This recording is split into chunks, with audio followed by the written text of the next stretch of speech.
Okay, so today we have a major treat. It's a little bit of a longer interview, but I had so many questions and I actually had to stop myself from asking all the questions because there were just so many circulating in my head.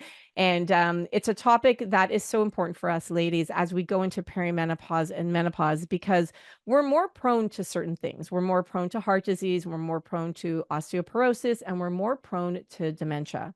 And what I found in today's interview, which really excited me, is that there's a lot we could do when it comes specifically to brain health and dementia and prevention. And today's guest talks about different ways that we can help our brain health. And he talked about ways like, and you'll see in the interview, he talked about different strategies that you could do and the different reasons that are causing brain health issues. And he goes into each one. He's very he elaborates on them and he provides you with incredible information, tips and tricks about what you can also do to help prevent and then even in many cases reverse cognitive decline. So I'm very excited for you to meet today's guest. And before I do, though, I'm going to do a quick intro to who I am. My name is Andrea Donsky. I'm a nutritionist for 20 years. I'm a menopause educator and I'm a published menopause researcher. I'm also the co-founder of wearemorphus.com, a company that helps to empower you to take control of your health and symptoms with nutrition, lifestyle, supplements, and research. And talking about supplements, today's guest mentioned a couple of supplements that are very important for brain health, as you'll hear in the interview.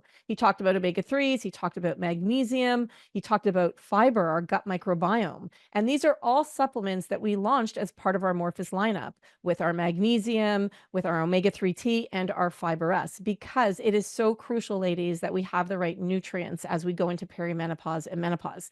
So at Morphus, we've got you covered. Today I'm speaking with Dr. Dale Bredesen. He graduated from Caltech and received his MD from Duke. He trained with Nobel laureate Professor Stanley Prusiner and was the founding president of the Buck Institute for Research on Aging. His research led to over 230 published papers and the first reversal of cognitive decline in patients with Alzheimer's disease using a precision medicine protocol.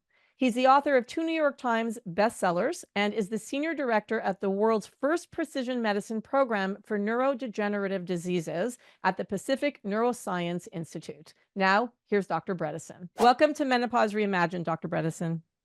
Great to be here. Thank you so much for having me. So I'm really looking forward to this conversation because as we go into perimenopause and menopause, we are more prone to heart disease, we're more prone to osteoporosis, and we're more prone to dementia and Alzheimer's. And I thought you would be the perfect person to come on and to talk about what is happening to our brain as we go into this phase of life and just really help us with some strategies because it can be really scary, especially in perimenopause when we know. So I did research that was recently published in the journal Menopause, and there are now 103 different symptoms of perimenopause and menopause. Number 2 is brain fog. Number 4 is memory loss. And this goes for women in both perimenopause and menopause. So I would love you to just kind of jump in and talk about what are ways that we can help women and what's going on in this stage of life. Yeah, such a good point. So, my laboratory group and I studied for 30 years, published over 200 papers on looking at what drives cognitive change, what drives the phenomenon of neurodegeneration. And there are 2 critical points here. The first one is called antagonistic pleiotropy. So this simply means that as we have evolved, we always select performance over durability. Of course, the ones that selected durability got killed by the ones that selected performance.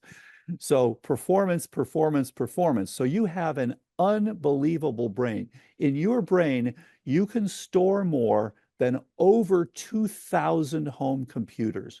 It's incredible how much you can store inside the skull of yours. So because of this selection for performance over durability, we are unfortunately stuck with Achilles heels. And there are certain things that whether you talk about Parkinson's, which is all about motor modulation, or you talk about ALS, which is all about power amplification, or Alzheimer's, which is the common one, of course. And as you know, women are twice as likely to develop Alzheimer's as men are, unfortunately. So that's the first piece. The second piece is that this is what we call Alzheimer's is really a protective response to various insults. So as we are exposed to fires and toxic air and air pollution and mercury and leaky gut and insulin resistance, all the horrible processed foods we eat and all these sorts of things, these are insults to our brain.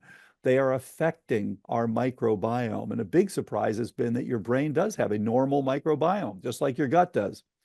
So as you do this, your body responds by making a protective coating that coats these bacteria and kills them. And that is amyloid. And we have vilified this as, oh, this is what causes Alzheimer's. No, this is what we have used to try to fight these various insults.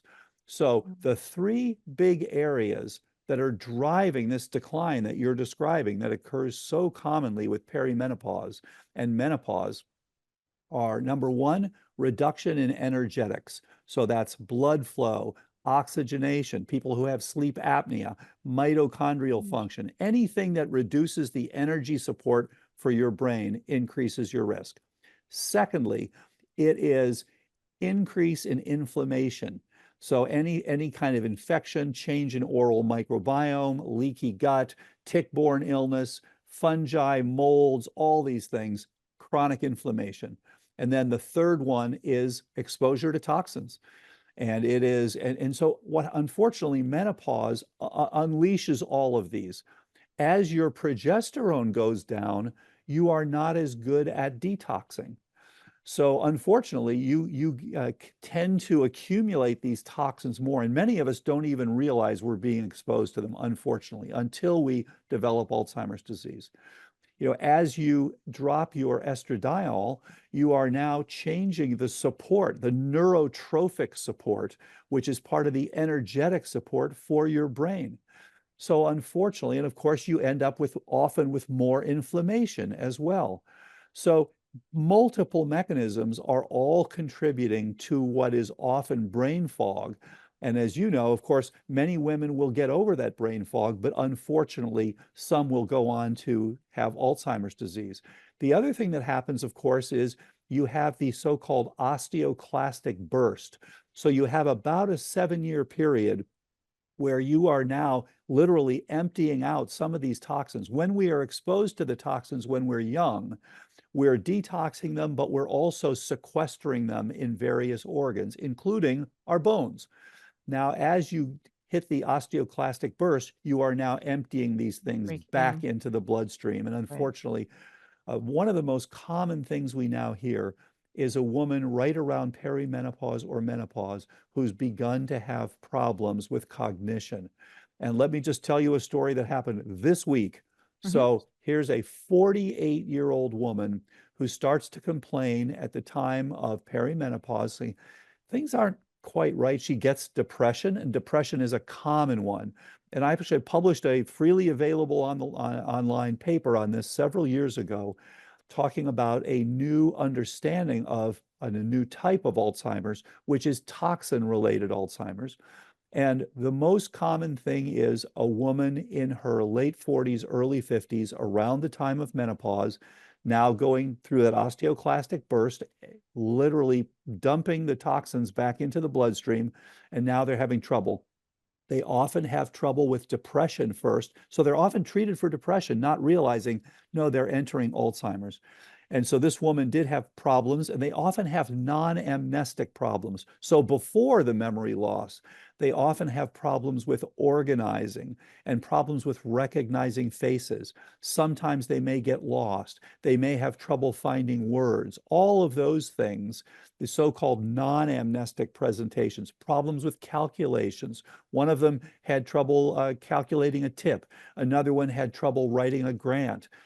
This woman had multiple of these problems, went from doctor to doctor to doctor, who kept saying, I think you're okay. There's really nothing much. Yeah, you got a little depression. We'll give you some medication for depression.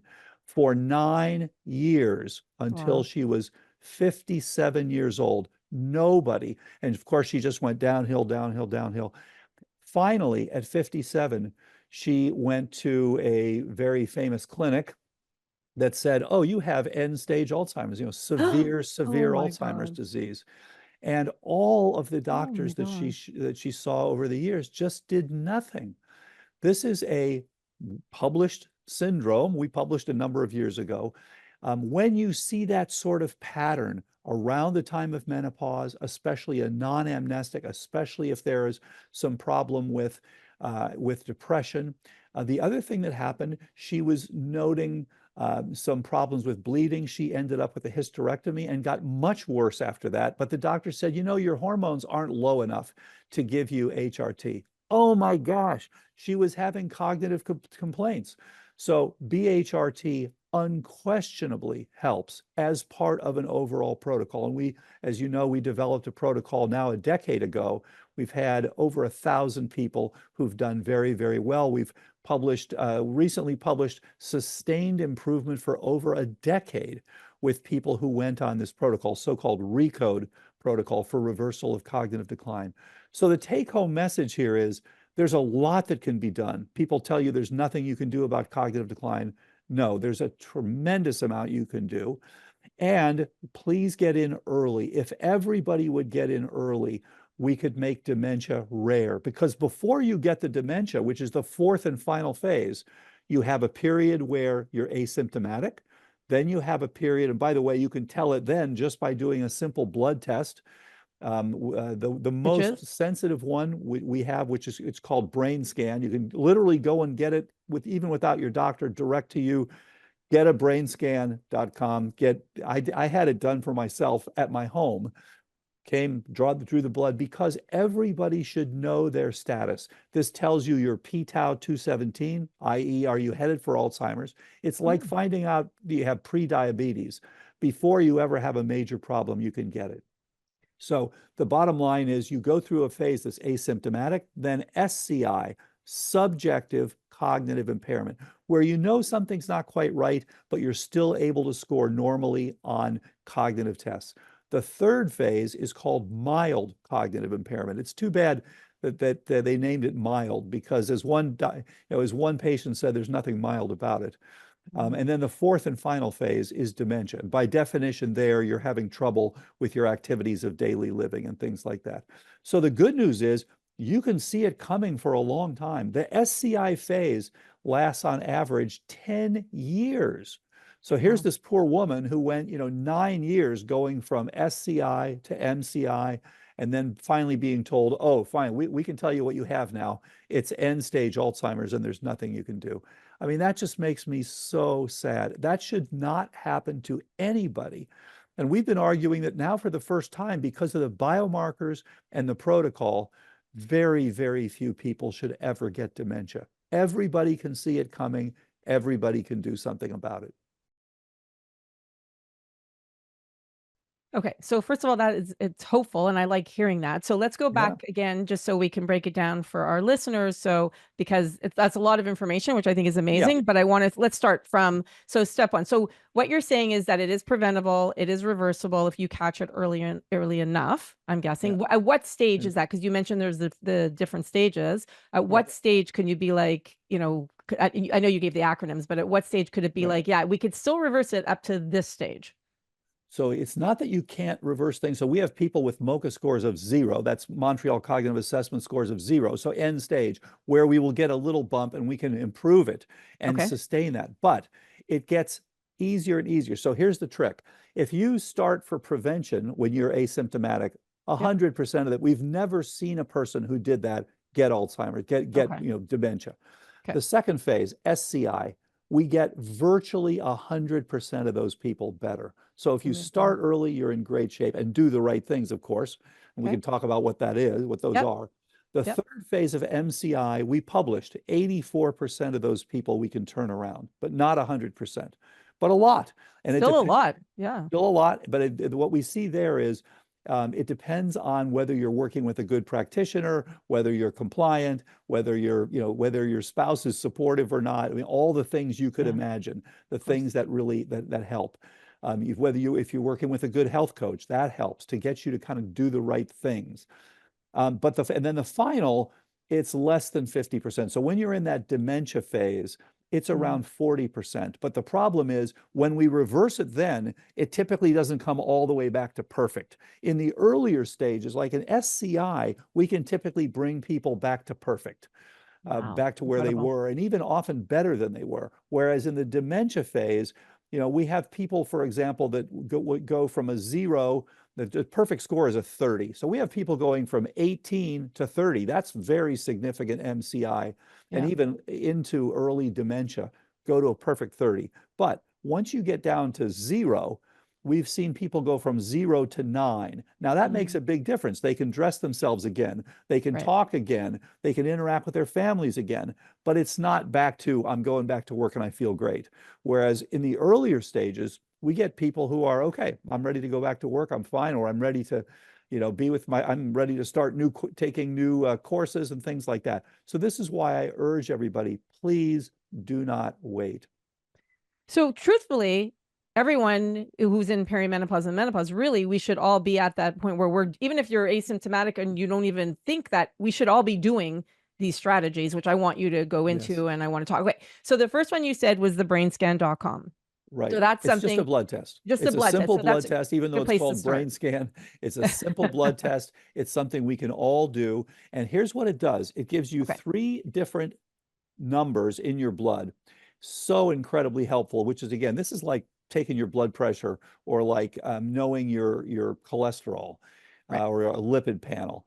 Or your hemoglobin A1C. This is an early warning system to Okay. say, look, I'm never going to get Alzheimer's because I'm going to start early and I'm going to make sure I don't get this. So what you do is you get these 3 things. The first one is called p-tau 217. Here's what that means. It means you have a molecule in your brain that's called tau, T-A-U.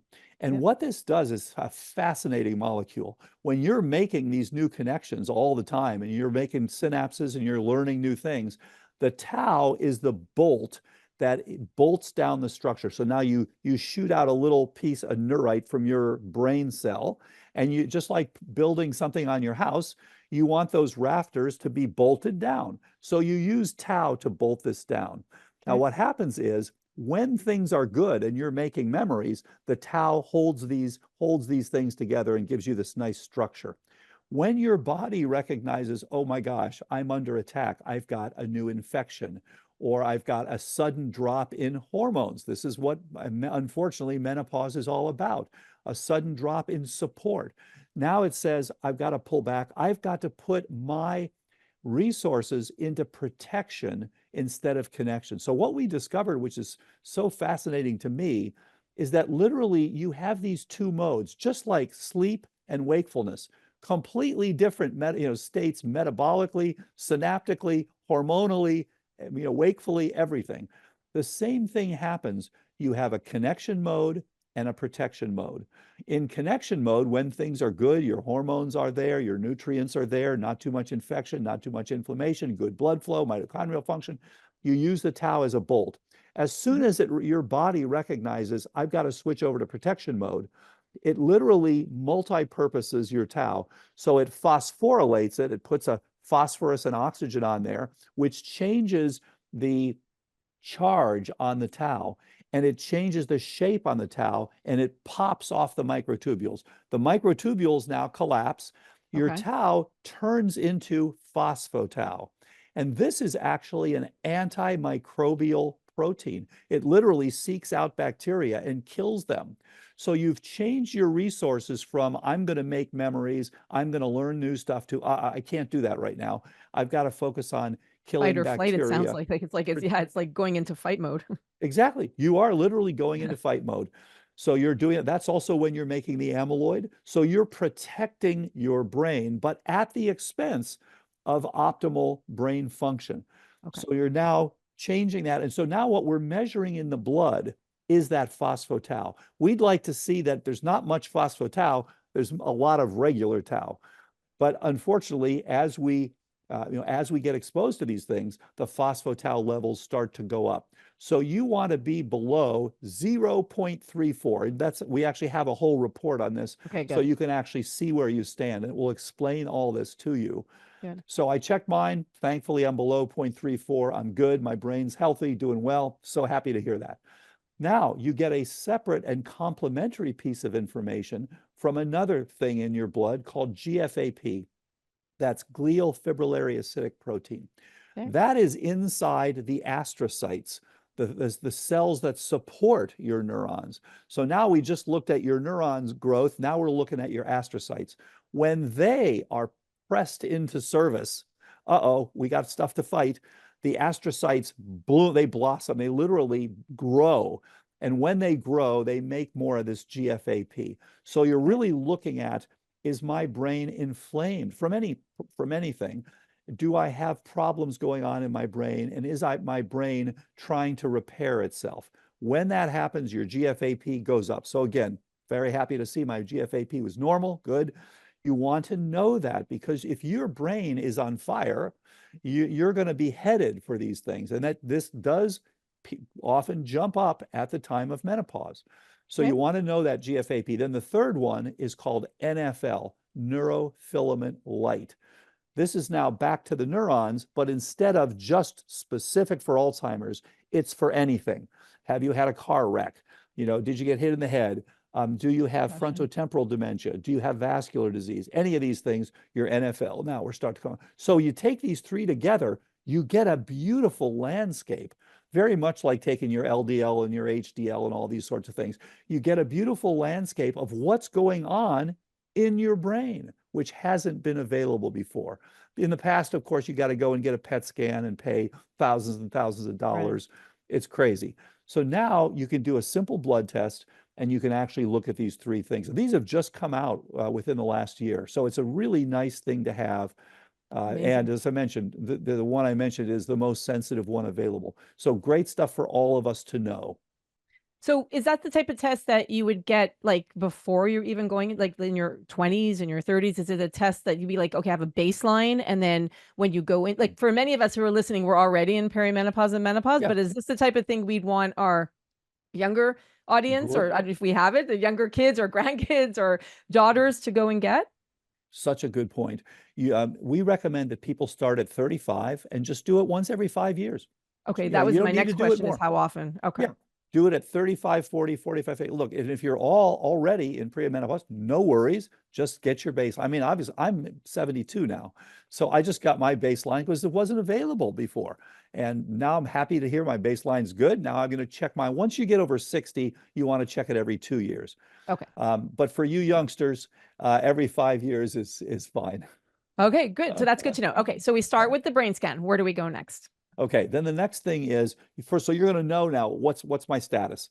Right. And if you're in great shape, you have your numbers are good, you have no complaints, everything's good, then you want to get on prevention. And we have a program called Pre-Code, Prevention of Cognitive Decline, which is easy to do. For anyone who has a family history of Alzheimer's or is concerned or has the genetics or who any of those numbers were high, please don't worry. There's lots to be done. Then you want to get on RECODE, which is reversal of cognitive decline. And all that does is it gives you some tests. And again, you can go on. There's a thing called a cognoscopy. Actually, the easiest thing to do, you just there's a free cognitive quotient, CQ. So just do CQ test or my CQ test, and you can get a free online, and you can get your labs. And you can look and see that'll tell you then the major things that I mentioned. Do I have ongoing inflammation? If so, from what? Do I have ongoing toxicity? If so, from what? And do I have any reduction in energetics? That tells you these things that are critical. And it will include obviously looking at your hormones because that's so important. So that second piece will tell you, where do I stand currently? In other words, the first piece tells you what's my status. The Yep. second one tells you why. What is driving this problem? And again, everybody can do something about it. So this old and outdated idea, oh, don't bother to find out because there's nothing you can do about it. That is sad because it's hurting people. This poor woman I mentioned, starting at 48, and people just telling her, oh, don't worry, there's nothing to be done anyway, allowing her over the years to go all the way to end stage dementia. That was just so unfair to her. And for me, as I'm thinking, so because so many women have brain fog, like I said, it's the number Yeah. two most common, like it's such a high percentage of women who have it. I think it's like over 65% of women who experience brain fog. It would also give them a sense of kind of assurance that there's nothing going on with their brain. So if they go and they get the brain scan, but yet they're or would, as I'm saying that, would it actually show something because they're in perimenopause? Because from what I understand is when we're going through perimenopause, we might have that brain fog, but then many of us or most of us come out of it on the other end. Sure, there's the, people who don't, like you mentioned earlier, Yeah. Yeah. but would it affect the results of that brain scan of the blood test? Well, if you have so if you have a very rapid decline, it might bump it up a little because again, it's reflecting what's going on with your insults to your brain. If you've had COVID recently, it might bump it up a little because remember that anything that's creating that chronic inflammation, Yeah. that's what your brain is responding to. Okay. If you've had a reactivation like shingles, things like that lately, any of those things can bump it up. The great news is, okay, now you can see what's going on and you can do something about it. And we're seeing it every day. We Love have that. published it. We've published a long-term, over a decade, as I mentioned, sustained improvements. So it's a good idea for people to check, and it's a good idea to get things optimized. You will feel better. You will have better cognition. That's testable, and we've demonstrated that. You will reduce your likelihood. So I've just written a book about this that's called The Ageless Brain. And the point is that you want to combine prevention and performance. So you want to have your performance, you want to have protection and prevention of cognitive decline. And you can get either one of these easily, but it's not a big deal. So in other words, you can get increase in performance, by having some cocaine, but that's not a long-term solution. It doesn't Right. give you protection. On the other hand, if you really want protection, you can have one of those things where you have your head cut off and put in a liquid nitrogen, but that really doesn't help you. You really want both, right? You really want Right. protection Right. and you want performance. And the way to do that is to check these things and then optimize them. You're going to optimize, this is why I believe strongly in BHRT. It has helped so many people. It helps your detox. It helps your cognition. It protects your brain. It reduces your likelihood for Alzheimer's. So many positives there. And then you want to obviously optimize nutrition, all these things. So we think in terms of what to do about this. There Yeah. are 7 basics and then 2 specifics. So it's pretty straightforward. The 7 basics are plant-rich, mildly ketogenic diet, exercise, and both aerobic and strength training. Strength training has been, I think it's getting a resurgence now. It really does help your insulin resistance. It really is helping you. So that's a good one. Sleep. I check my sleep every night, so good stuff to know. You want to have at least, there you go, you got your Oura ring, fantastic. You want to have at least 1 hour of deep sleep each night. You want to have at least 1.5 hours of REM sleep each night. And you want to have at least 7 hours of total sleep each night. Now, as you know, there's a genetics to sleep. There is that group of people that does not need that, and they can do fine with 4 to 6 hours, but that's rare. For most of us, we need to have 7 or more to get optimal cognition. Yeah. And then finally, we want to make sure that our oxygen saturation while we're sleeping is above 94%, at least above 92% for the night. If you're dropping into the 80s, and even we see people in the 70s, you are damaging your brain. You're increasing your risk for cognitive decline. So you want to know those 4 parameters with your sleep. And this is why wearables are so great. You can really I'm a see big these. fan. Yeah, I'm a you big can see fan. it coming. Wearables are what is going to help eradicate the complex chronic illnesses of the 21st century. That's the key. Because in the 20th century, we waited till symptoms because they were acute, things like pneumococcal pneumonia. In the 21st century, you cannot wait for the symptoms because the symptoms come very late in the process, like Alzheimer's. We want to Yep. get in there early, find out what's going on, and prevent you from having the problem. So the fourth thing then is stress. So stress management. We were Huge. made as humans evolutionarily to deal with acute stress and then resolve it. Yeah, have some stress, fine, resolve it. Have some stress, resolve it. We were not made to deal with stress for Chronic. years. And chronic stress is the killer. And it's well known, it shrinks your brain, it shrinks your hippocampus. So you don't want to have chronic stress. You want to resolve it.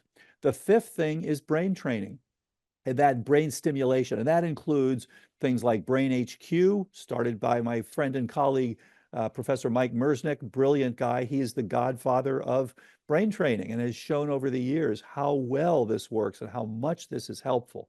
But there are other forms of stimulation, photobiomodulation, red light therapy. There's magnetic, there's some direct current, microcurrent. All these things are forms of brain stimulation. You don't want to do them if you're not supporting your brain, but once you're supporting it, it's good. It's a little bit like lifting weights. You don't want to do it if you are malnourished, but once you've got the nourishment there, go ahead and lift the weights. That's what the brain stimulation is all about. Then detox is number 6. And then so things like doing some sauna, getting sweaty, and then getting in with some good Castile soap or other non-toxic soaps. And then the 7th one is some targeted supplements. If you've got some inflammation, you want to look at some resolvins, some omega-3s, some curcumin, some anti-inflammatories, resolving those.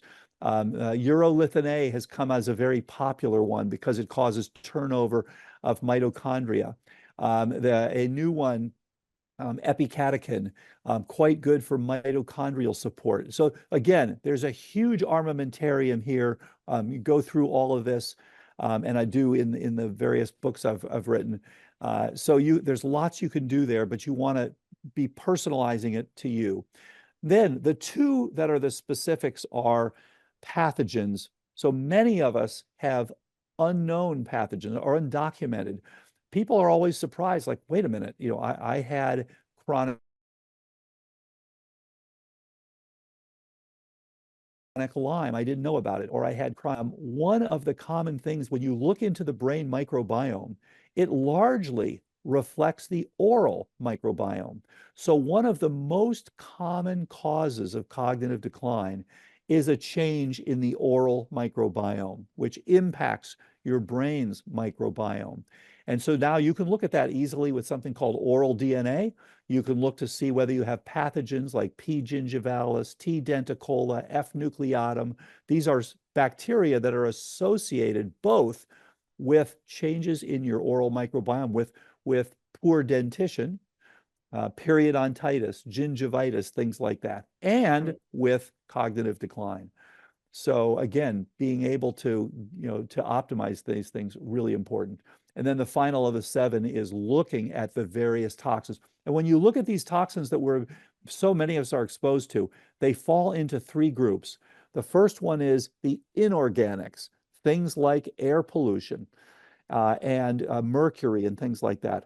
Then second one is organics, and those are things like glyphosate, toluene, benzene, formaldehyde, all these things. And then the third one, probably the most common and the most concerning, is the biotoxins, things like trichothecenes and ochratoxin A, these sorts of things that come up again and again and again.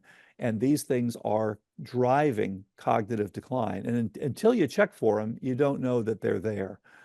This is unfortunate. And what's happening is most of these things are made by just 5 different species of mold. So it's the Stachybotrys, Aspergillus, Penicillium, Chaetomium, and Wallemia. And most of these other molds, that's not a big problem. But those guys, they're just trying to survive. So what they're doing is they produce these toxins to kill the bacteria around them, because bacteria grow faster than the molds, and they will literally outcompete the molds, and the molds will not have a place to live. So they make these things. This is why we have penicillin. They make things that are antibacterial. Unfortunately, our mitochondria are derived originally from bacteria. So they are sensitive to these things. And we get these exposures over the years. Again, we're putting them in our bones. We're trying to detox them. We're urinating them out and things like that. And unfortunately, as we get toward menopause, especially if we have poor detox, you can check that genetically to see if you are a poor detoxer. And we, Yes. we often hear about methylation as being one of the issues, but it's one of many things. Your glutathione levels, your sulfuration, your CYP genes, all these things are important. If you're a poor detoxer, these things build up over time and they contribute to cognitive decline. So the great news is we can look at these and we can deal with them. Okay, so first of all, thank you for that, and I have so many questions. But yes, understanding genetics is I'm happy. You mentioned APO4 before, Yes, APOE4, and yes, which is a genetic marker. So I'm a big fan of genetics and understanding yeah, it. But they also look at other things as well, like yes, detox genes, right? yeah, So these are exactly. all important. And something you said before really resonated with me when you were saying how our body stores things. So as we age, and then as we go into menopause and our bones start breaking down and things start going back into our body, this is where it's such a crucial part of our time of our life where we Yes, really need to make sure that our body is working optimally to get rid of it. Like go look at our liver, right? We want to make sure that our liver is processing things and getting things out of our body as well. So these are yeah, all important contributing factors that like to you, and we're talking about brain health now, but this is so important for just on a regular basis that we're doing what we can to make sure that our organs are working optimally. This is why I always say go back to nutrition and lifestyle and managing stress. Like everything is so critical now for us as we go into this phase of life that we need to pay so much more attention to it. I mean, we always do throughout our whole life cycle, but now especially because we're more susceptible to certain things and including things that you mentioned. I just want to hit on the APOE4 gene. So you yeah. were saying that so for those who know if they know they have it, and you were saying before like not to be afraid of it, can you just talk a little bit about that, because I think that's an important thing to discuss, because a lot of people will say I don't want to know because Yes, I'm scared, or I don't want to yes. know, and like you mentioned before about the brain scan, because I just don't want to know. But I think to your point is you're saying no, no, no, you want to know because there's actually something you can do about it. Yes, so much you can do about it. And I want to come back to the menopause because I actually believe just as we have people who help you at the time of birth, there should be people like that helping you at the time of menopause. It is literally a rebirth into your life as an experienced, wise person. You've Yeah. got all this wonderful background. And unfortunately, as you mentioned, ApoE4 contributes to the cognitive decline, which is so common at that time. So the way this works is ApoE4, this is apolipoprotein E. It's a protein, has, as you said, has a gene that codes for this protein. And there are three common variants on this. So there's ApoE2, 3, and 4. The original variant for us as hominids 5 to 7 million years ago when we appeared from the simians was ApoE4. So for 96% of our evolution, we have all been ApoE44. It's just in the last 220,000 years of hominid evolution that ApoE3 appeared, and then the last 80,000 ApoE2 appeared. Now, here's why this is so important. It's the most common genetic risk factor for Alzheimer's. And you're absolutely right. Standard care medicine says don't bother to check because there's nothing you can do about it. Oh my gosh, that is so backward. Everybody should know their ApoE status. And by the way, it's part of the cognoscopy that I mentioned earlier. Of course, you Okay. want to check that. You want to know that. There's a tremendous amount you can do about it because it does change. It's not better or worse, it just changes your metabolism. So here's the way this works. 3/4 of us are ApoE4 negative. Typically, most of us are 3 3s, and a few 2 3s. 2 is not as common.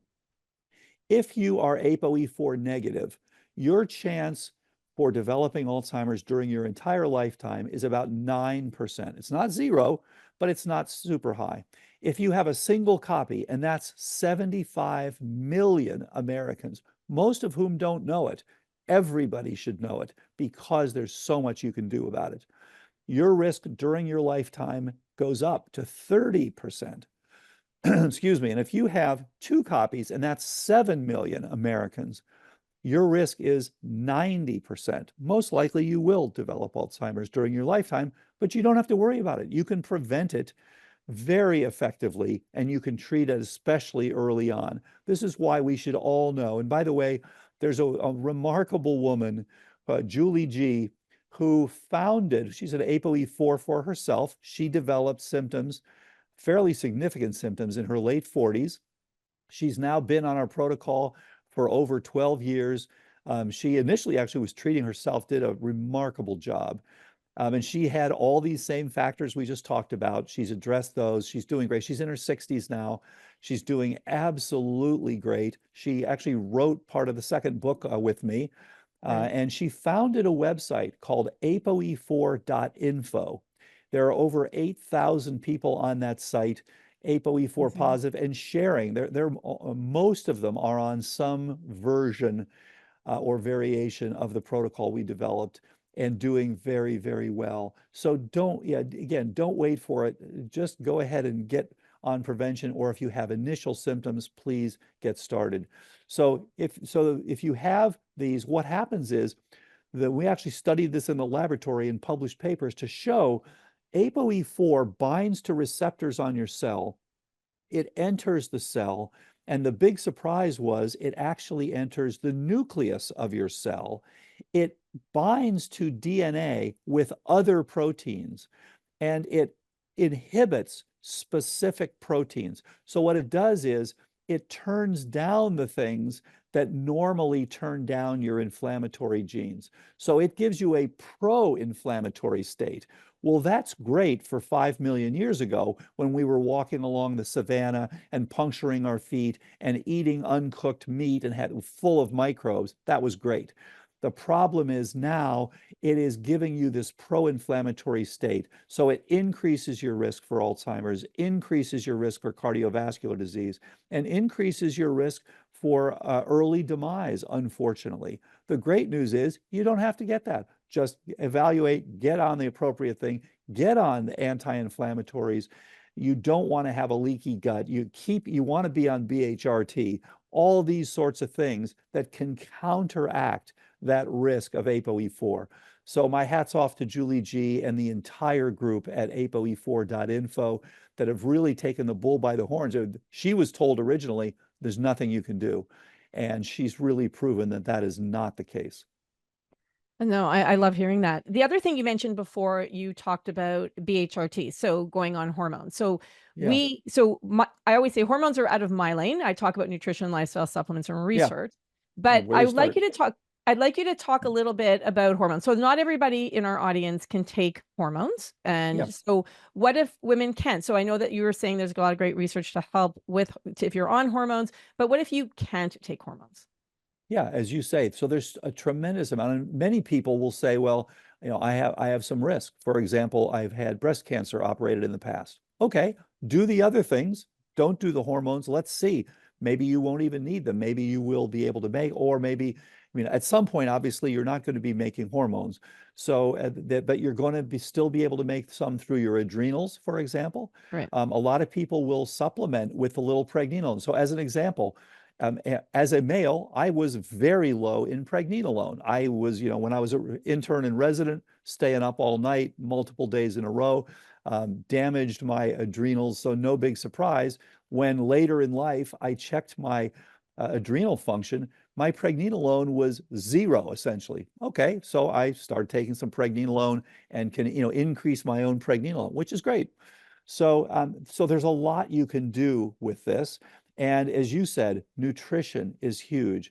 Exercise is huge. Basically, those 7 basic things that we talked about are good for health. One of the things that we've seen again and again and again is, and we're in the middle of a clinical trial right now, when people do the right things, they no longer need their statins. They no longer need their antihypertensives. They no longer need their anti-type 2 diabetes drugs because now they've improved their nutrition, they've improved their metabolism, they've improved their exercise, they've improved their sleeping, they've improved their stress.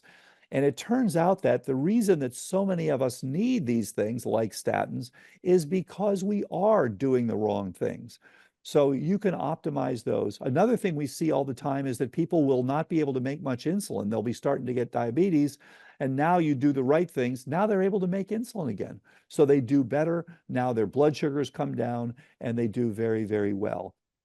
So the reality is many people can do well without needing to take bioidentical hormones. And of course, we recommend if you're going to take them, bioidentical. There's so many experts in this, Dr. Anne Hathaway, Dr. Felice Gersh, Dr. Prudence Hall, I mean, on and on, real world experts on optimizing these things and helping you with when you do and don't need them. Dr. Sarah Gottfried, another great example. I love Sarah. Yep. Yeah, I mean, She's they're great. all doing such fantastic work. Yeah, she's amazing. I'm actually taking DHA with pregnenolone, so I love that you even mentioned that. So Yeah, there are other options that you yeah, could take, right? Exactly. If you're not taking straight up estrogen or progesterone. So the other thing I want to touch on, this is more of a comment. We were talking about sleep being an important thing in detoxification and women in perimenopause and menopause. Another one of the studies that I just had published as well in the journal Menopause this month is on sleep issues for women in perimenopause and menopause. yeah, And it is the third most common symptom of perimenopause and menopause, with yeah, like a huge number of women who are experiencing it. And I'd like that you said that we can, to get at least an hour of deep sleep a night. And deep sleep as we age, and also for women who aren't sleeping and are having a trouble sleeping, it's a goal, and I like knowing that yeah, there's a goal to achieve. So just to kind of reinforce that, reiterate what you said. So, going for that 1 hour, like, so I, and what's interesting to me is that a lot of women might say they'll get like 30 minutes of deep sleep a yeah, night, which is yeah. too little. So like, so it's really that cutoff of that 1 hour, or is it like 50 minutes, 45? Is it in that range? Because one of the things that I do is I help women sleep better Oh, through great. Morphus and through products that we have that help to increase deep sleep. So for me, when you said it, I'm like, oh, that's an important thing that I want to know to help women with their brain health. Because, ladies, when you sleep, there's something that's activated called the glymphatic system. And the glymphatic system helps to detox your brain. Now, Dr. Bredesen, please go ahead and talk about that a little bit more. But I talk about that a lot in terms of getting that sleep, because that deep sleep, that sleep in general, the REM sleep, the deep sleep, our total sleep is so crucial for us, but so many of us aren't getting it. Yeah, this is such a good point. And so I want to come back and ask you what are your favorite things for deep sleep? Because that is an issue, just as you say. So the deep sleep is critical for detox. But here's what's interesting about that glymphatic system. This is, of course, wired up to your body. The glymphatic system cannot turn on and cleanse your brain until your noradrenergic tone goes down. So this is a direct inhibitor of that system. And so if you're worried at night, if you're driving yourself at night, one of the common things is people are driving themselves and doing stuff and getting on the internet and looking up stuff and getting worried about tomorrow and watching TV and watching that latest horror story or whatever, right up until the point of sleep. So it's difficult for them. So good sleep hygiene, which I'm sure you're teaching, how to kind of move toward the time of sleep, reducing the blue light. For many people, of course, progesterone at night is very good for helping them. So many people that are trying to take all these sleep medications are really just low in progesterone, or have a very high estrogen to progesterone ratio, which is Mhm. common early in menopause and perimenopause. Perimenopause, yeah. So yeah, so these are so important. And so, getting winding down. Some people will use blue blockers. Don't be, working with this at night. Don't be having sounds. You want it to be quiet. Turn off that Wi-Fi so that you're not getting you're not getting the EMFs at night. So all this stuff going on that is driving your adrenaline and your sympathetic nervous system. Unfortunately, what we've found over the years is that this sympathetic drive that puts you in literally a chronic sympathetic state. This is another key piece. So many people, what happens is this is part of your body's response to these various insults and to stress. And what happens, unfortunately, it clicks into this and says, you know what, you've had so much stress so many times, I'm just going to be stuck here. And you literally have to work to get it out of there. This is why you should check your heart rate variability, HRV. Another key thing you can check with your Oura Ring, you can check with your Garmin, your Fitbit, your Apple Watch, all the wearables. And if you're sitting down there at 20 and the teens, you are in a chronic sympathetic state. And I see it all the time. And now, and by the way, it increases your risk for cognitive decline. So what we want to be doing then is look at things like a cutaneous Vagal stimulation. It's easy to do. You can stimulate 2 minutes in the morning, 2 minutes at night, helps you to relax, helps you to have better sleep, helps you to get out of that sympathetic drive. The other thing, I check myself, my heart rate variability will bump up dramatically just with 1 minute of slow, deep breathing. It goes 100%. up with Yeah. yoga. It goes up with meditation. Meditation. Uh, so any of these things, and Yeah. you'll see that HRV go right up. You're getting yourself out of that chronic Yeah. sympathetic state. So, this has been the problem. We're living in this world in which our sympathetic drive is on all the time. We're being Yeah. exposed to toxins all the time. We're sitting here, in the California fires, in air pollution, things like that. We're, staying up too much. We're not getting enough sleep. We're getting virtually no deep sleep. We're not realizing we're living in this disaster. And then we're asking, wait a minute, why am I having cognitive problems? Yes, because all of these things are not being taken care of. You start optimizing these things, and now you're getting out of that sympathetic state, and now you're detoxing, and you're doing all these things. And guess what? You're healthier, and you are going to have more deep sleep, and you're going to have better cognition. I love that. Very well said. Thank you for that. And that's something that I stress all the time. So I love that you explain that so well. Okay. So you talked about EMFs. I'm taking notes as you're Yeah, speaking because I mean, all of this is so important, right? And I want to yeah. be mindful of time, but I probably can interview you for like 3 hours. Okay, so but I won't. I won't. So you talked about EMFs. You Yeah, kind of alluded to EMFs. yeah, And this morning I was talking to my husband and I'm like, I'm so curious to hear Dr. Bredesen's thoughts on EMFs and electromagnetic fields because this is something that I've learned I've been in the health and wellness space for 25 years. So it's something that I've been very cognizant about, but all these kids, they're wearing their AirPods and then they're sleeping with their phone next to their bed. I mean, I have two yeah, teenagers and a third one. yeah, Actually, I have a baby teenager. She's going to be 14. But yeah. to me, it's like they're bombarding their brains with all of these electromagnetic fields. So I want to hear from you, from the experts, because these are arguments that I have with my kids all the time. I'm like, please take your AirPods out. Please take them out. Or please, Yeah. like, don't put the phone next to your head. Or please, when you're sleeping, turn it on airplane mode. So I want to hear from you what your thoughts are on that when it comes to cognitive health. Yeah, it's a great point. So here's the thing. Uh, you know, when I was growing up, it was very common for people to drink soft drinks that give you pep, boom, whatever you like, whether it's Dr. Pepper or Coca-Cola or, what have you. So boom, everyone's doing this and you're getting a lot of energy. It's horrible. It's damaging your microbiome and your esophagus and your teeth and oh my gosh. But it was a common thing. And so now this has been replaced with, we're going to get our energy from, we're going to hear these things all the time, just what you're saying. There's something coming on Instagram every second, and there's something coming on, Blue Sky, and all these things happen all the time. So the fact of the matter is that having these EMFs around is stimulating to your brain and unfortunately can hurt. Now, some people, of course, are more sensitive to it than others. And Dr. Neil Nathan has come out with a wonderful book, which is called The Sensitive Patient's Healing Guide. And, I'm a skeptical neuroscientist and neurologist.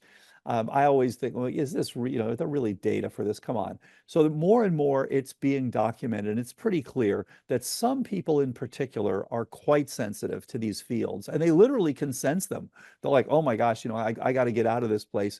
And people at first would say, oh, come on, this is all, just in your mind. No, this is something that is real. Here's the big problem. We don't yet have a simple commercial assay that says you are having problems with Wi-Fi or with these EMFs. I look forward to the day. Then we have a simple blood test or a simple saliva test where we can say, aha, you are being impacted by this, but you are not. Until then, all we can do is say, as a general rule, keep it to a minimum, turn off your Wi-Fi at night, do not keep your phone right close to yourself. People usually say, a minimum of 6 feet. Keep it, at distance, especially while you're sleeping. Turn it on airplane mode or turn it off at night. Try to minimize your exposure. That's the best we can. Now, we can measure the overall exposure, but what we can't do yet Exhausting. is say, this is hurting you, but it's not hurting you. So we just have to say, yes, in general, this is a real phenomenon, and please try to minimize it in your life. You'll do better in the long run. Thank you for that. And I'm going to play that for my teenagers and let them hear it. But I mean, at the same time, it makes me worried as their mom, right? When they have AirPods in their ear 24/7, I'm just like, okay. So a couple of things I want to talk about when it comes to impacting brain health.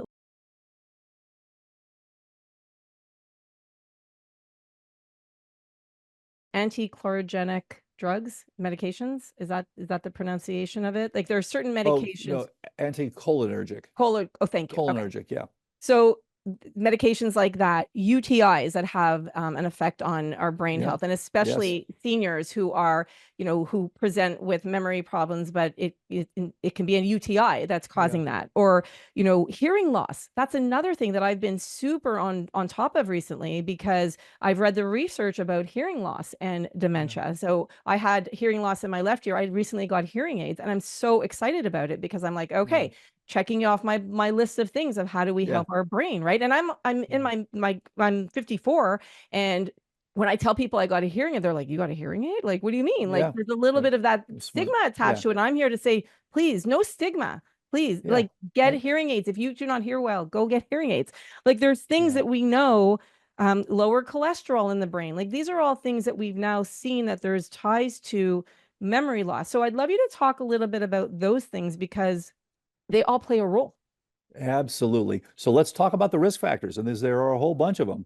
And so it goes back to what I said earlier about the science. Anything that decreases the support, the energetic support, that increases the inflammation or that increases the toxicity. So you just go right down the list you just gave. So cholinergic drug, anticholinergics, why are they so important? First of all, most of us, if you look at our diets in the US, in the Western world, most of us are low in iodine, potassium, zinc, magnesium, and choline. Those are the big five. And why is choline so important? So important. Because your brain uses in its memory. So the most important neurotransmitter for memory is acetylcholine.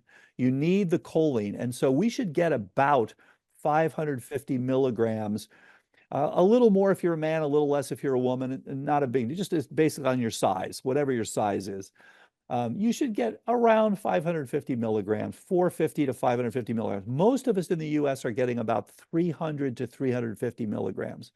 And this is used to make this important transmitter. And so you can check, you can go on, Chronometer and check each day and see, am I getting enough choline?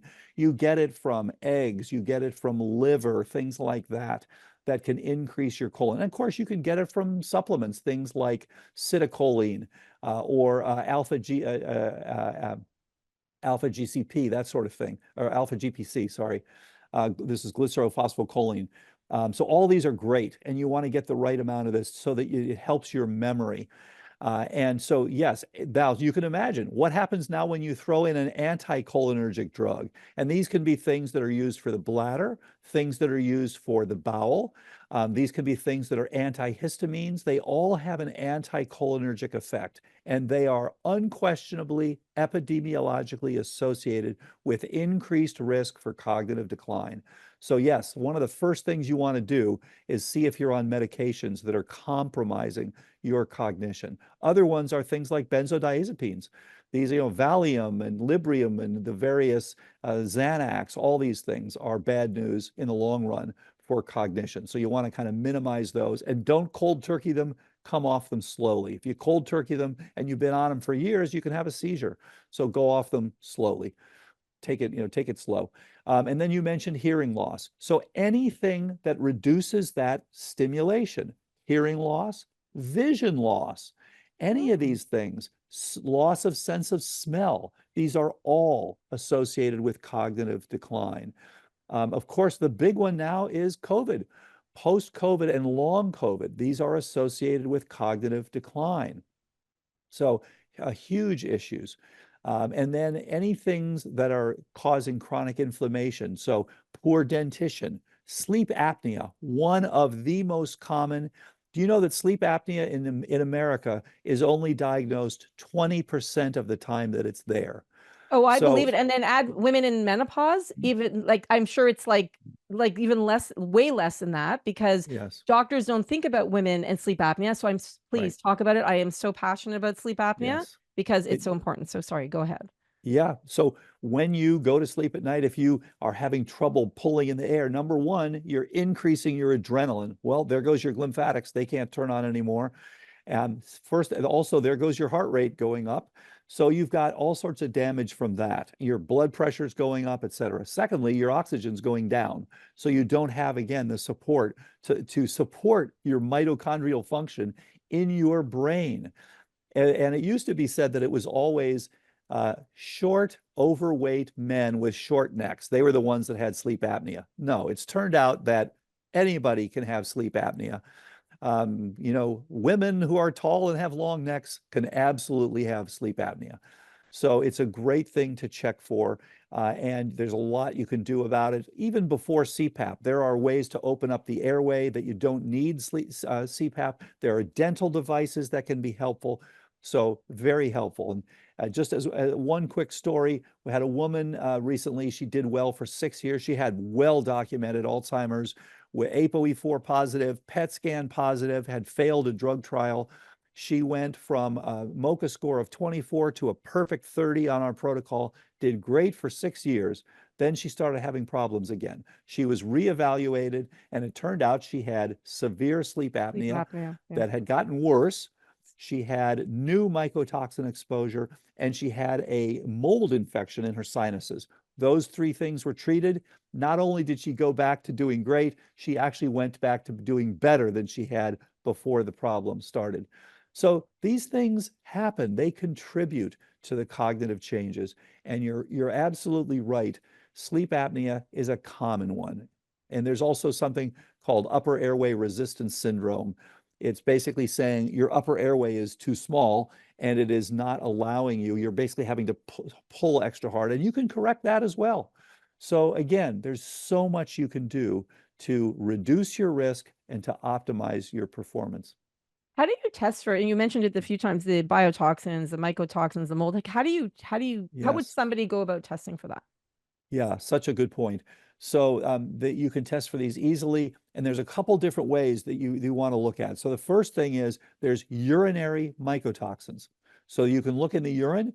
These things are being urinated out. You're trying to get rid of them. And we see people where we had someone recently who had about 100 times the normal level. So all of us may have a little tiny bit of this. That's fine. But more than a certain amount, it's telling you you are challenged. You've got a lot of this stuff in your system. Then to complement that, you can actually look at antibody testing in your blood to see whether you have antibodies to these important mold species that make these toxins. Then you can also check your home or check your work or check your school, wherever you're spending a lot of time. And Mm. there's a thing called an ERMI test, and there are other ways. There's a HERTSME test. There are ways to check your environment. And the the EPA, Environmental Protection Agency, actually has these tests called ERMI tests, which means EPA Relative Mold Index. So you can look to see, am I being exposed to this stuff? Am I responding to it? And then am I excreting it?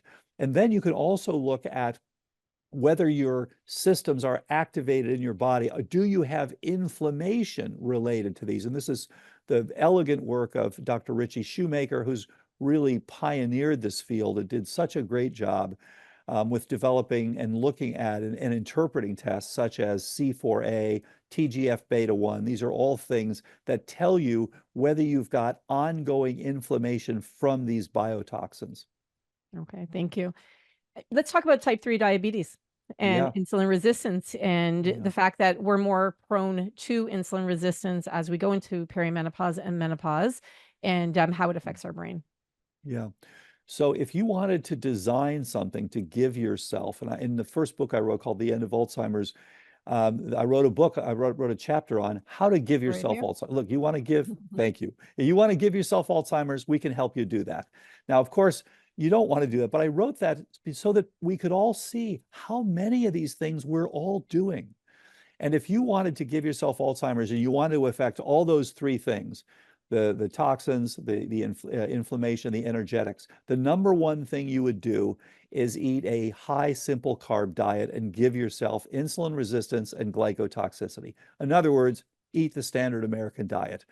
It is it's a dementigen, unfortunately. It is giving you, just like a carcinogen, this is a dementigen.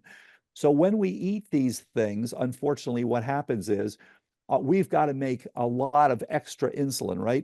Because we got to get those down. You have to remember, sugar is a poison. So yes, you're getting a big burst of energy, but it is at the expense. It's a little bit like using nuclear power. You're getting some power for sure. You're getting a lot of power, but you've got fallout from that can kill people. And sugar is like that. It has fallout. And what is that fallout? Well, the first thing is as the sugar is going up, it is some of these sugar molecules are glomming onto various proteins, just like remoras on a shark. So you've got these things all over your body. Now we measure that as hemoglobin A1C, but that's just one protein. Many, many of your proteins have got these sugar molecules stuck to them. And guess what that does? Number one, it means they don't function as well. Number two, it means they've changed their shape. So your immune system starts recognizing, oh, you've got a problem. You've got something new here. And it starts making an immune response and gives you ongoing inflammation. So now you've got the toxicity, you've got the inflammation, and you're now reducing your energetics, because what happens there is your insulin has to go up. So your insulin goes up to deal with this big load of simple carbs. Now, insulin binds to the insulin receptor. It triggers a whole host of metabolic changes. And one of those things is that it is triggering a molecule called IRS1. So as it goes up, your receptor says, enough, enough, enough. It's like someone hitting your doorbell 1,000 times a day. You're going to turn down the loudness of your doorbell. I don't want to hear that. So you now become insulin resistant. You literally phosphorylate this molecule, so that this signaling molecule, so that it turns it off. And so now you've got to make more and more and more insulin. So you develop insulin resistance. So this is a perfect storm. You no longer have the support of the insulin. What we used to grow brain cells in the lab in Petri dishes. When you grow brain cells in the lab, you have to put insulin in there because it helps keep the brain cells alive. So guess what happens when you have insulin resistance? So you no longer respond to insulin. That is bad for your brain. So you've got a perfect storm that says, if you want to give yourself Alzheimer's, start by giving yourself glycotoxicity and insulin resistance. And it, by the way, it also changes your oral microbiome. It changes your gut microbiome. The inflammation gives you sleep apnea. It's a perfect storm to give you cognitive decline. So that's a really good segue into nutrition. Yeah. How should we be eating as a brain doctor? What do you recommend for women in perimenopause and menopause to help prevent Alzheimer's and dementia? Yeah, this is a very good point, because there is so much right now about eating a purely carnivorous diet. Just go out and eat meat, meat, meat, meat, meat, nothing else. So for the few people who have severe autoimmune disease, that actually works pretty well. You're not exposing them to these various plant products. So for some people, at least for some period of time, that can work, but it's not the optimal one for brain. If you look at thousands of publications, what works best for brain function is a plant-rich, doesn't have to be plant only.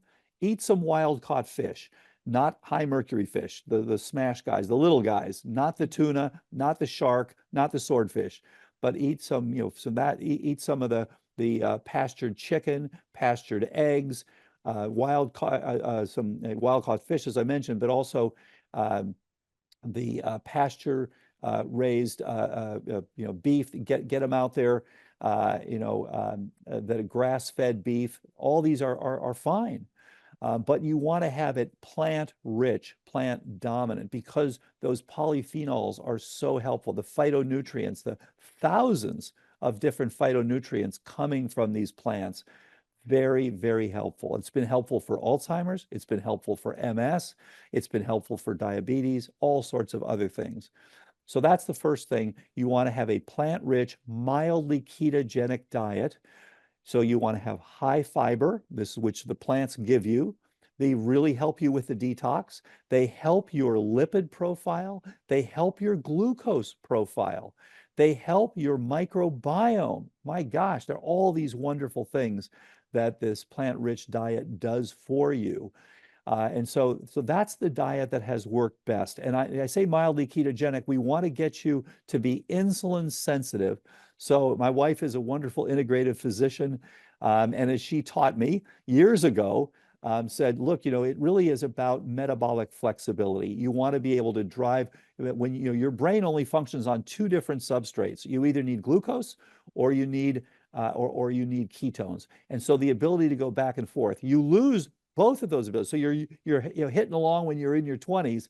Now you become insulin resistant. You lose both because when the insulin is high, you're not using your glucose correctly, but when insulin is high, it prevents you from making ketones. So when we start treating people who are symptomatic, we start by giving them some exogenous ketones because this is an energetic emergency. When I see you with cognitive decline, you're in an energetic emergency. We're going to give you some ketones. We're going to get you to be insulin sensitive again. Then you'll be able to make your own ketones, and we can slowly wean off the exogenous ketones. Now you're hitting on all cylinders. While you're sleeping at night, you'll often go into some ketosis. You have no problem. Then you're going back and forth between glucose and ketones, which is great. You don't want to have a sudden burst of glucose. That's not what you want. It's the plant-rich, slowly, over time. Now you do great. And people will notice the difference within a few weeks to a month or two. They'll say, wow, since I started this, my cognition is better. My energy is better. I'm able to do more. I'm able to think better. I'm able to remember more, all these sorts of things. So this is what's critical. And of course, you look at the nutrients. We talked earlier about choline, but also having enough magnesium. By the way, magnesium and zinc are both important for using your own insulin. If you don't have those, you can't use your own insulin correctly. You can't make your own insulin correctly. It's so, so important. So making sure, and most of us are low in magnesium and zinc. So checking those, getting those things optimized. Vitamin B12, lowering your B12 alone can cause dementia. Vitamin D, people who are low in vitamin D have an increased risk for cognitive decline. So again, this is a beautiful symphony that your brain is playing. What we discovered in the lab is this amazing phenomenon where your brain goes back and forth between connection and protection. And Alzheimer's is about being in that protection mode forever. Your sympathetic drive is there. And one of the things that will push you there is low nutrients, low vitamin D, low B12, low zinc. And now with low zinc also, you don't fight infections as well. You're more likely to die from COVID if you have low zinc. And by the way, COVID and Alzheimer's have a lot of parallels. With COVID, what happens? What do we die from? Cytokine storm. You have this dramatic increase in cytokines. Your innate immune system is triggered without your adaptive system clearing the virus.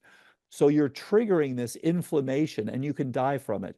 With Alzheimer's, it's a much longer course, but you're dying of cytokine drizzle instead of cytokine storm. It's the same story. You've got this chronic, mild activation of your innate immune system without your adaptive system being able to clear all these different insults, which is why our protocol is basically to identify the insults, address those, and people get better left and right. So I think this is a great time for you to talk about Recode and then how people can be helped because one of my friends, her father, and he's in his 80s, and they just found out that he has Alzheimer's or dementia. And I know there's a Yeah. difference between the two, but I believe it's Alzheimer's. And I want to leave those who are listening with, obviously this whole podcast has been inspirational. So thank you. And I love the fact that there are things that we could do. And I know there's a lot more we could do, but I'd love you to talk about I want to send this to my friend and say to her, Yeah. here's because we were talking on the weekend and I was like, maybe try this, maybe try this. So what words of wisdom can you leave to her and say, okay, here's what you could do, and then talk about your program, about Recode, Yeah. about what are some tools that people who are experiencing it right now or have someone in their family or a close one who's going through dementia or Alzheimer's, and we can leave them with. Yeah. Yeah, this is such a tough thing because mainstream medicine, unfortunately, is still stuck in this idea that there's nothing you can do. And in fact, this is after publishing, paper after paper showing there's a lot you can do. And after we published our trial back in 2022, it's freely available online. We're now in the middle of a randomized controlled trial. Dr. Heather Sanderson also published her own trial of this same approach, got the same results we did. Really wonderful, the work that she's doing. So there is a tremendous amount you can do, but the idea of just throwing one thing at it, oh, let's try this or let's try that, that doesn't work very well. So what you want to do is get evaluated, and the earlier you start, the better. Unfortunately, people tend to make the diagnosis in that fourth and final phase, dementia. So when you mentioned Alzheimer's, Alzheimer's is a pathology. Dr. Alzheimer described this way back 1907. And by the way, another guy, Dr. Oscar Fisher, also in 1907 described that same thing. So it's really Alzheimer-Fisher pathology. We've kind of forgotten about Dr. Fisher, but he was a wonderful neuropathologist and psychiatrist as well as Dr. Alzheimer. So I'll give great credit to both of those guys. And so when you have this, again, the earlier you start, the better. We should be, for any of us who's over 35, we should be on active prevention. But if you start getting symptoms, get in early. If you're already past the SCI phase and you're already past the MCI phase and you're already in the dementia phase, yes, there's still work to do. Get evaluated. So if you can just go on my CQ test. That's the easiest way to get started. You can see where you stand. You can actually get, again, direct to consumer. You can get a set of labs and a report, the so-called Recode report, which we designed, and we designed this way back in 2012. It used to take me 2.5 hours to go over all the different things for each one person. Now, of course, with the computer, it takes a few microseconds to do everything and to generate this. So it's much easier. And then work with a good team. And you can go on where the MyCQ test, and they'll show you where the teams are. You want to have a good practitioner who has been trained, who knows what to do. And you want to have a good health coach and nutritionist that are good. They will work together. What we're seeing is the good teams are getting the vast majority of people to improve. The not so good teams are not getting. So I would even ask them, let us talk to a few of the people that you have turned, where you've turned things around. But again, I urge people, please come in as early as possible. Now, again, we've seen people in that dementia phase who improve, but it's much harder. You have to do more. You have to look, more deeply and address more things to get those people to turn around. Whereas in the earlier stages, it's much easier. Mm. So where could people find you? I know you've talked about several different websites. So where can they Yeah. find you? Where on social media, your website? Where could they go if they want to take action today? And we'll put it below as well, but I'd love you to share it. Thank you. Yeah, so you can look at the books published, and the end of Alzheimer's, the end of Alzheimer's program, the first survivors of Alzheimer's. Wonderful, with all 7 people writing their stories, which are really will bring a tear to many an eye. And then the new one that's coming out in March is called The Ageless Brain. And which is for everybody. So how do we make it so that our brain span is as long as our lifespan for all of us? And then you can look at social. Dr. Dale Bredesen is an easy way to go. Facebook, all that, and we're actually just getting things set up on Blue Sky. After we're currently on X, and Instagram, of course. And then there's any of the blogs we have and things like that. If you go to Dr. Dale Bredesen for our website, you can see that as well. Or Thank just you. drbredesen.com. You can go on that one as well. Thank you so much for doing this today. Thank you very much for the invitation. I look forward to a world where there's less dementia. We really, all working together, we really can reduce the global burden of dementia. So thanks for getting the word out.